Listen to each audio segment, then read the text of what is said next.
Well, hey there. Welcome to Movie Review Mom. If you're a subscriber, welcome back. I'm so grateful for your support.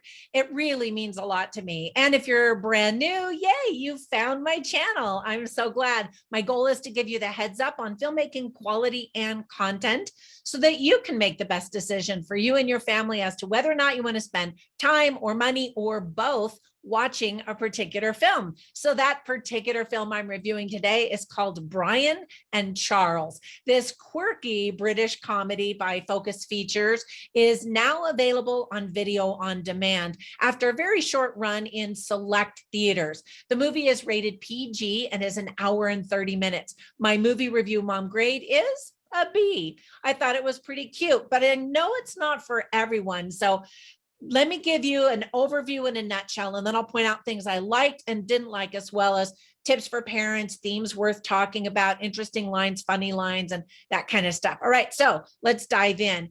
So the story is about Brian. After a particularly harsh winter, Brian goes into a deep depression, completely isolated and with no one to talk to. Brian does what any sane person would do when faced with such a melancholic situation. He builds a robot.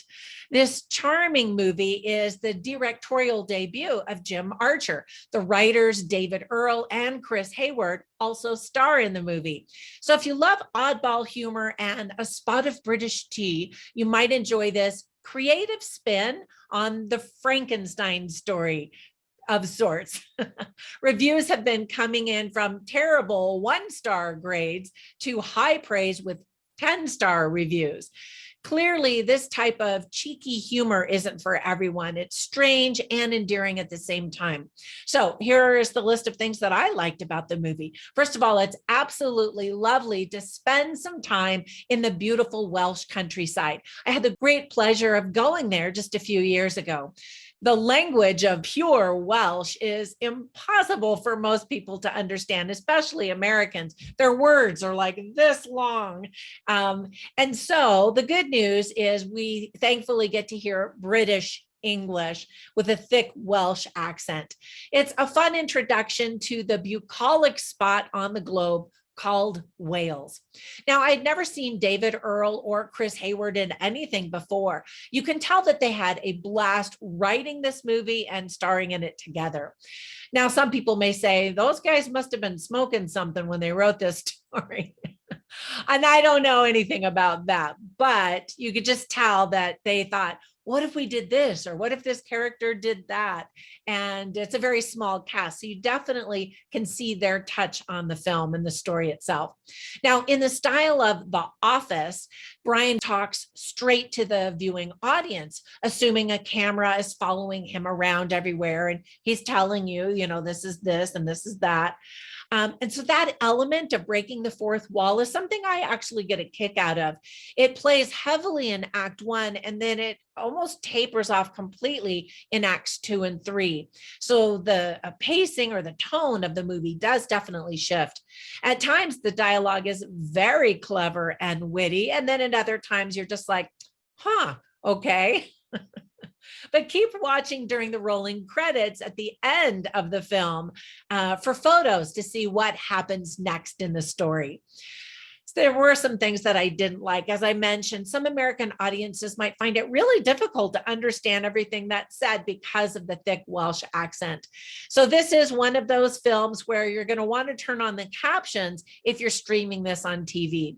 Many viewers will be bored waiting for something to happen, and not much does. It's, you know, one of these character study types of films with some very sweet, touching moments and lessons to be learned. Let me give you some tips for parents. I think kids are going to be bored unless they're into robots, and even then they might be a little bit bored. There is some British profanity, things that we don't say here in America. You can read my written review so that I don't say it, but you know, it's not like hardcore profanity. There is quite a bit of adult bullying that's portrayed and some violence. Some of the themes that are illustrated beautifully are creativity and imagination and people on the spectrum. So now I'm assuming that the two characters, the male, female leading characters, are on the spectrum. And maybe I misinterpreted that.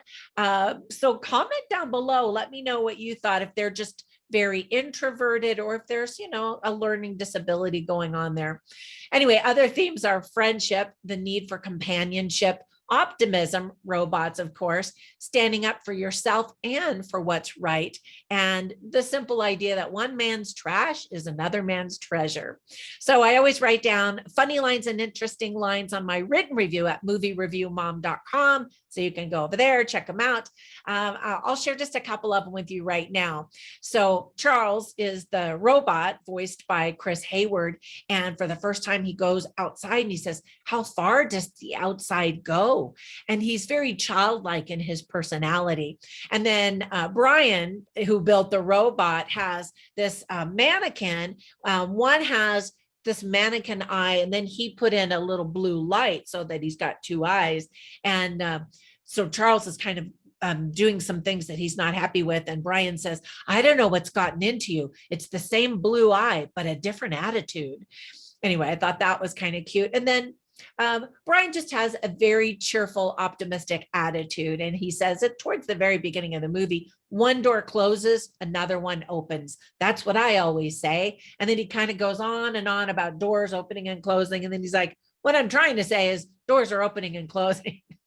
Anyway, I just thought that that was cute. And I appreciated his optimistic attitude.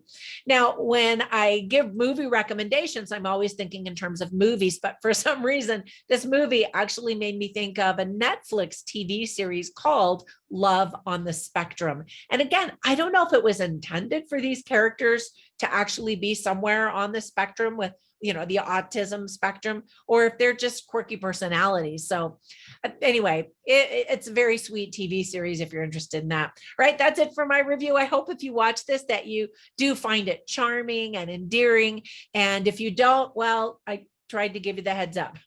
Thank you so much for supporting me and for spending a few minutes with me. Have a fantastic day, and I'll catch you in the next one. Bye for now.